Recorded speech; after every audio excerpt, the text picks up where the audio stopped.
आप सभी को प्रणाम। अखंड मंडलाकारं व्याप्तनं येन चराचरं तत्पदं येन तस्मै श्री गुरुवे नमः। शांताकारं भुजगशयनं पद्मनाभं श्रीशं विश्वाधारं गगनशेषं मेघवर्णशुभांगं लक्ष्मीकान्तं कमलनयनं योगितं वंदे विष्णुभवभयं सर्वलोकनाथं। हे नाथ नारायण वासुदेव, आप सभी लोगों को कुछ ऑब्जर्वेशन बताना चाह रहा हूँ, जिसका प्रभाव कभी भी सकारात्मक तो या अच्छा नहीं होता। वो है क्रोध।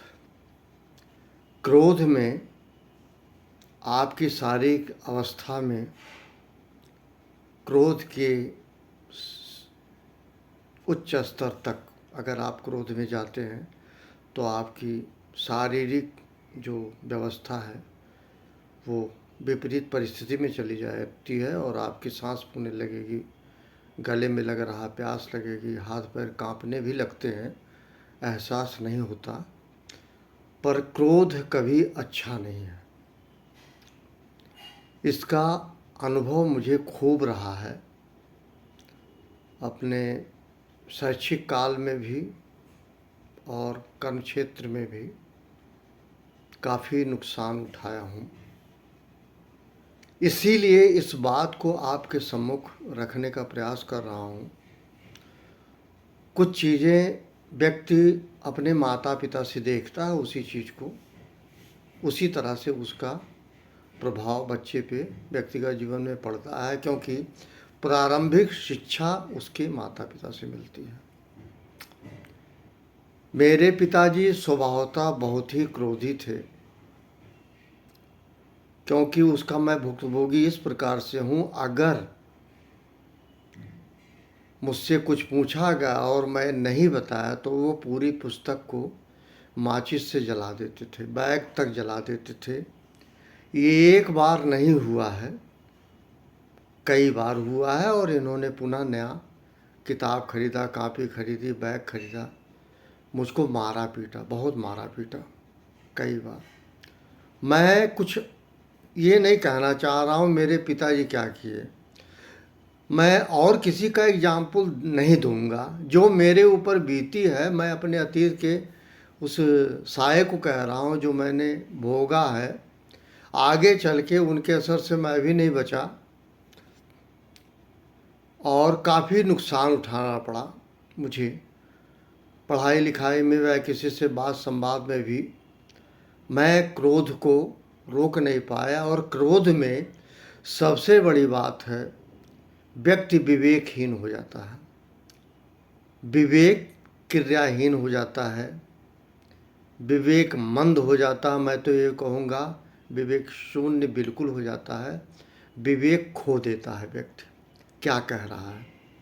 हमारे पूर्वांचल में जब कोई बात होती है और क्रोध में होते हैं तो माँ, बहन, बेटी और क्या क्या, मैं पार्लियामेंट्री में रहूं, उन बातों को कह के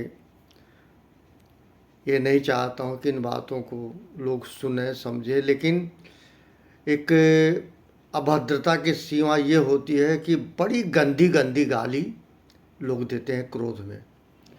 उससे अच्छा ये होता जिस पे क्रोध करो उसको दो चार थप्पड़ मार देते, डंडे से मार देते। लेकिन जो गाली की बौछार होती है, आगे चल के कान में बड़ी पीड़ा होती है, बहुत दिनों तक पीड़ा होती है। क्योंकि गाली देने वाला, उसको नहीं एहसास है कि मैं क्या बोल रहा हूँ, क्योंकि उसे कुछ पता नहीं है और अचेत अवस्था में बोल रहा है। क्रोध में चेत में है ही नहीं है, नहीं तो वो गाली नहीं देता, बल्कि मैं कहूँ उस शरीर के अंदर जो पांचों तत्व की शरीर है उसके अंदर डेमन आ जाता है, शैतान आ जाता है, और उसी बीच में पता नहीं क्या क्या करा के चला जाता है। अभी हाल ही में देवरिया जिले के रुद्रपुर की घटना है। किसी की कहीं कुछ हुआ, मिला बॉडी, उसके रिएक्शंस में एक घर में गए, कई लोगों की नृशंस हत्या की, बच्चों को भी नहीं छोड़े। इससे बड़ा क्रोध का परिणाम कुछ हो ही नहीं सकता। क्रोध को अगर इसका किसी और से तुलना की जाए वो भी संभव नहीं है। क्रोध स्वयं का नुकसान करता है, स्वयं का ज़्यादा नुकसान करता है। जिस पे आप क्रोध करते हैं उसका नुकसान कम होता है। इस बात को अच्छी तरह से जान लीजिए। जो डिसऑर्डर हो जाता है, आपका मेंटल डिसऑर्डर हो जाएगा जब आप क्रोध करते हैं। आपकी मानसिक अवस्था ठीक नहीं होती। क्रोध से बचने की तो मैं नहीं कहूँगा, क्योंकि क्रोध करना ही पड़ता है। ऐसा कोई व्यक्ति नहीं जो क्रोध ना आता हो क्रियाओं प्रतिक्रियाओं में, लेकिन उसमें संयम बरतने की आवश्यकता है। मैं गुलाब से लेता हूँ। गुलाब की कली, जिसको कहते हैं बड, अंग्रेजी में बड्स कहते हैं, जो भी कहें, कलियाँ कहें, वो बहुत टाइट, बहुत सख्त अवस्था में होती है कली। इतनी सख्त अवस्था में होती है, अगर उस कली को आप कोट के बटन में लगा लें तो खिलती नहीं। और इतनी टाइट उसकी व्यवस्था है कि उसका नेचर ऐसा है, 3-4 दिनों तक बिल्कुल बहुत अच्छे तरीके से रहती है। मैं देशी गुलाब की बात कर रहा हूँ। देशी गुलाब का जो कैरेक्टर है बहुत टाइट होता है कली के रूप में। लेकिन प्यारे, वो जब वो खिलती है ना, उसके पत्ते अपने आप धीरे धीरे गमले में गिरते हैं जिस जगह पे वो पौधा लगाया गया है। इससे ज़्यादा नम्रता का प्रतीक कुछ नहीं हो सकता है। अगर आप फल फूल रहे हैं तो गुलाब की कली और गुलाब के फूल से सीखिए, समझिए। गुलाब का फूल आपको बताता है। दूसरी बात हम लोग कहते हैं मुस्कुराहट होती है।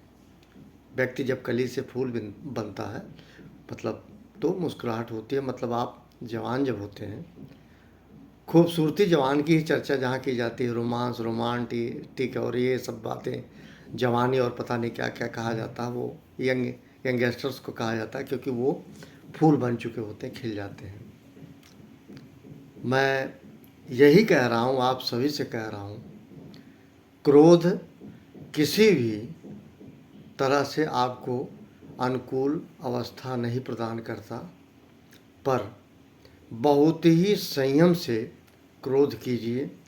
यदि क्रोध ही करना है तो इसको कंपेंसेटरी क्लेम एक होता है, 1 गिलास पानी पी लीजिए। अगर आपको बहुत गुस्सा आ रहा है या 1 to 1 अगर गुस्सा है, तो जिसके सामने आप गुस्सा करना चाहते हैं वहाँ से आप रन अवे, मतलब हट जाएं, भाग जाएं, अलग हो जाएं, आपका क्रोध कम हो जाएगा। 2 स्थितियों में हमेशा क्रोध कम हो जाएगा। पहला, बहुत गुस्से में हो, पानी पी लीजिए, ये मेरा खुद का अनुभव है। दूसरा यह है, अगर जिससे क्रोध करना है वहाँ से हट जाइए, तो आपके कुछ और शब्द मुंह से नहीं निकलेंगे। अभिव्यक्ति आपकी वहीं सारगर्भित होगी और दब जाएगी। जो कहना चाहते थे वो गंदे भाषा वो नहीं कहेंगे, उससे आपकी मर्यादा कुछ हद तक बच सकती है।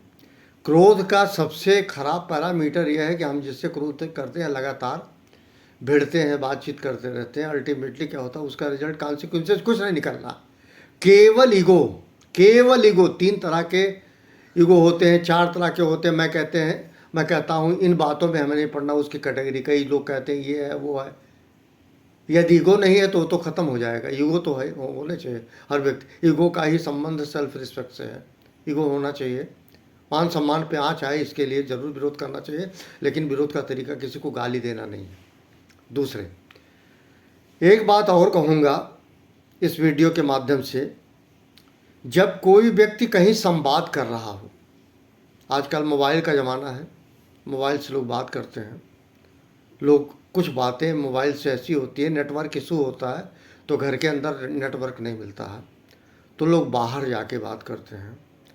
तो बाहर अगर कोई बात कर रहा है, चूँकि मोबाइल का सिस्टम ही है, मोबाइल है और बाहर वो बात कर रहा है, तो बगैर जाने समझे उसकी बातों को किसी भी व्यक्ति को राइट ही नहीं है कि उसके ऑब्जर्वेशन करें वो क्या कह रहा है, क्योंकि वो किस संदर्भ में कह रहा है आपको कोई जानकारी नहीं है।